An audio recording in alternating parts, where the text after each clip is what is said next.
अच्छा हम बोली त खराब ना, तू बोलनी त बड़ी बढ़िया। तू बड़का तू बड़ खाने की तोड़ा सा सब डरे तो दुनिया डरे तो हम न डरे बहू। तुम टेल दो तो बड़ी बढ़िया, हम टेल दो तो बड़ी खराब। भाई किरण सिंह ने फिर से आकर रोशन रोई को लगातार गाली गलौज देती हुई, जो कि सोशल मीडिया पर ये इंटरव्यू काफी तेजी से वायरल हो रहा था, तो मैंने सोचा क्यों ना आप लोग को ये भी इंटरव्यू दिखाता चलूं, जो कि काफी ज्यादा यानी कि हद पार कर चुकी है किरण सिंह। जो कि इस इंटरव्यू का बदला जो कि तुरंत रोशन रोई भी लाइव आए हुए हैं। चलिए तो रोशन रोई का भी आप लोग को लाइव दिखाते हैं। पहले ये last warning, please papa mummy को कुछ ना बोला जाए, जो बोलना है मुझे बोलिए।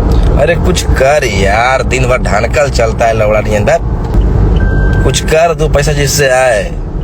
तो रोशन रोई के इस इंटरव्यू ने किरण सिंह का मुंह बंद कर दिया, जो कि किरण सिंह आके इंटरव्यू में रोशन रोई के खिलाफ यानी रोशन रोई के पिताजी के भी खिलाफ उल्टा सीधा बोल रही थी, जो कि सोशल मीडिया पर जो कि काफी तेजी से ये 11 मिनट का वीडियो किरण सिंह का, जो कि काफी ज्यादा रोशन रोई को गुस्सा दिला चुका है, जो कि रोशन रोई आकर वार्निंग भी दे चुके हैं। तो अगर आप रोशन रोई को सपोर्ट करते हैं तो वीडियो में कमेंट जरूर करिए, क्या ये सही की है किरण सिंह या गलत की है। तो आप लोग रोशन रोई के फैन है तो वीडियो को लाइक, चैनल को सब्सक्राइब जरूर करिएगा।